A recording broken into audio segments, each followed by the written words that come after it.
Our next presenter, our next person that is speaking today is Dr. Kumchulesi.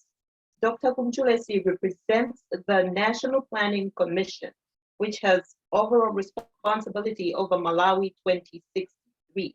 This is the vision that is to be an inclusively wealthy and self-resilient, industrialized, upper middle income country by the year 2063.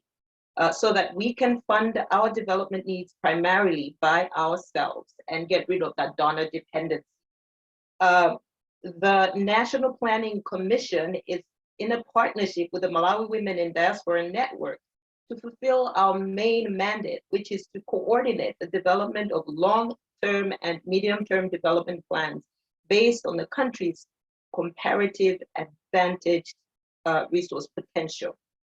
Dr. Grace Kumchulesi, over to you.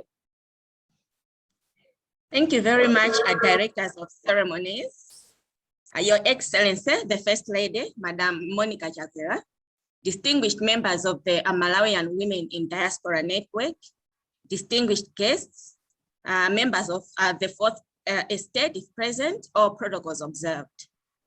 Your Excellency, distinguished guests, sincere vote of thanks to the Malawian Women in Diaspora Network for having me talk to you about how you can be a big part of development in Malawi at this auspicious occasion. It is such an honor to the National Planning Commission. National Planning Commission was established by Act of Parliament in the year 2017, but it started being operational in 2019. One of the main reasons for establishing the National Planning Commission was to address the challenge of poor implementation of our national development plans. So in line with that, National Planning Commission has two main mandates. The first one is to coordinate the development of the medium and long-term development plans. And the second one is to oversee the implementation of those plans. So we are really excited at National Planning Commission with the launch of the Malawi Women in the Diaspora. We think that it is very timely. Why? You recall, Your Excellency and members here, that on 19 January 2021, Malawians are led by His Excellency, the President, Dr. Lazarus Makafe Chakwera, launched our national vision. As a people, we have agreed and resolved that by the year 2063, we should be an inclusively wealthy and self-reliant industrialized upper middle income country so that we can fund our development needs primarily by ourselves. To achieve this, we have agreed that we need to focus on three pillars of agriculture productivity and commercialization, industrialization with mining as a major component, always asking ourselves the question, mining for what? And urbanization so that we can transform our existing cities into world cities while creating other secondary cities and tourism hubs across the country. We have also realized that we will require an enabling environment for these three pillars I've mentioned that are anchoring our vision to thrive. Therefore, we have identified 7 key enablers with human capital development as one of the most important enablers for driving our wealth creation pillars. And so women in diaspora are a critical human resource that should drive our vision. The other 6 enablers are mindset change, effective governance systems and institutions, enhanced public sector performance, private sector dynamism, human economic infrastructure, and environmental sustainability. Your Excellency, distinguished guests, the Malawi 2063, as it were, is a collection of dreams, where we want our country to be by the year 2063 or sooner. It will be operationalized by a series of 10-year implementation plans. The first 10-year implementation plan is called MIP1, and it has already been developed and approved by Cabinet, and is due for launching by His Excellency, the President, Dr. Lazarus Makafe Chakwera, at the end of this month. So MIP1 has two key milestones.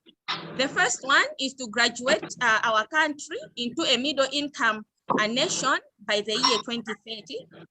And the second one is meeting most of the sustainable development goals by the same year 2030, this being the last decade of action. The MIP1 has been modeled in line with the pillars and enablers of Malawi 2063 to ensure alignment to the vision and also continuity in the implementation of transformative interventions over time. So MIP1 defines specific strategic interventions under each pillar and enabler, and these interventions are costed. They have proposed sources of funding, and they also have stakeholders who have a leading role to ensure that they are implemented. But what will be the role of the Malawian women in the Diaspora Network in the implementation of MW 2063 and MIP1? I know most of you are asking this question. So beyond the well-known role as senders of remittances, diaspora can also promote trade and foreign direct investment. They can create businesses and spur entrepreneurship, and also transfer innovation, new skills and technology and knowledge. Your Excellency and distinguished ladies, allow me to unpack this and highlight 5 key roles that our dear ladies in the Malawian Women in the Diaspora Network must take and run with.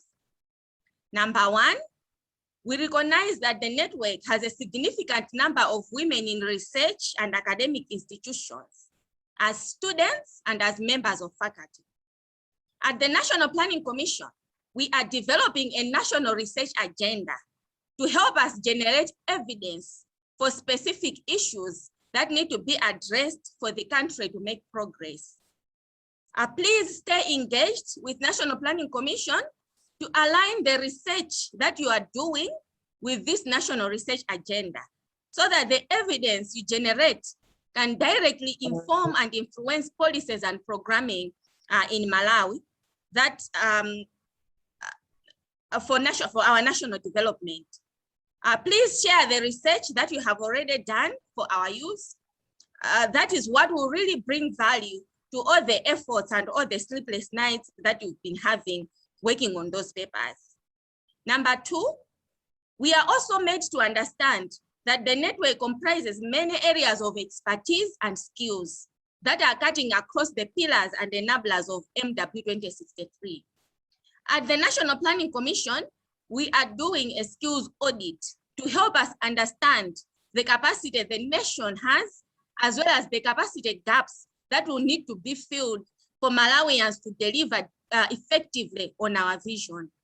We therefore ask you to please organize yourselves in the network to contribute to this process and align any skills development efforts that you may have to the skills development plan that will be developed and that will be informed also by the skills audit that we are conducting.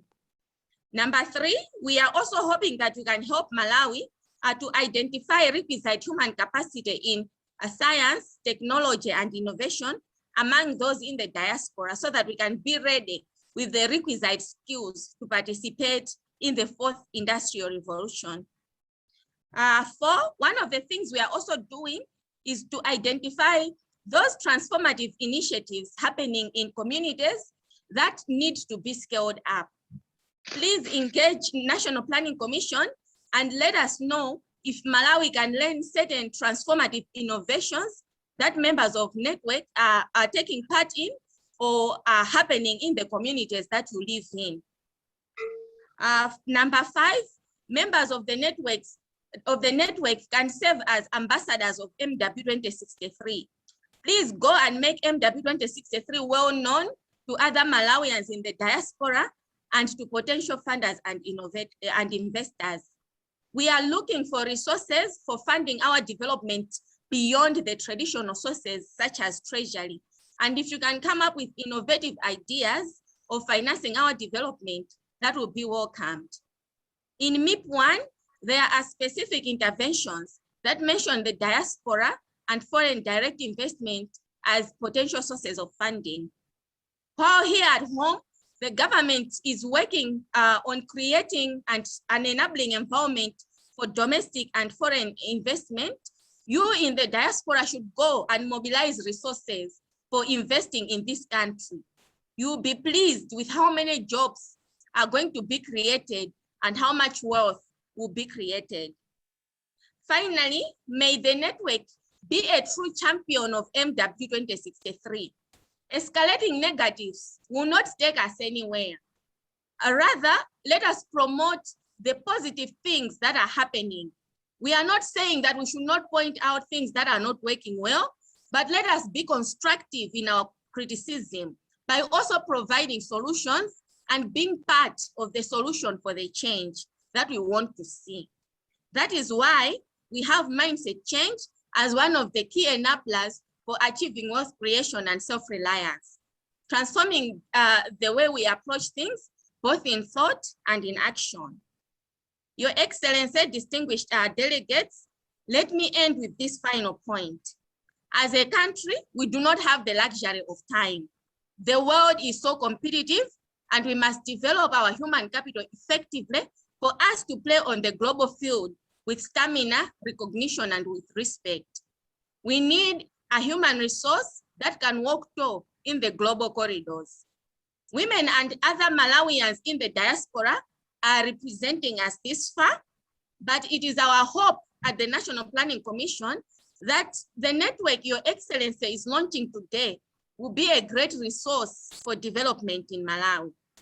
As Hillary Clinton once said, when women participate, everybody benefits. The Malawi we want is possible and is happening, but it will happen much faster when we are all on board and take part, regardless of where we are on the face of the earth as Team Malawi. I thank you all for your attention. Thank you. Thank you so much, Dr. Kumchulesi. Indeed, when women participate, everybody participates. And one thing that I would like to piggyback off of what you have said, we in the diaspora have been ready to contribute to the socioeconomic development of our country. What has been lacking in the past has been a conducive environment, partners, meaningful partners like your organization. So we're very thankful that you have partnered with us, and together we will take Malawi to a new level.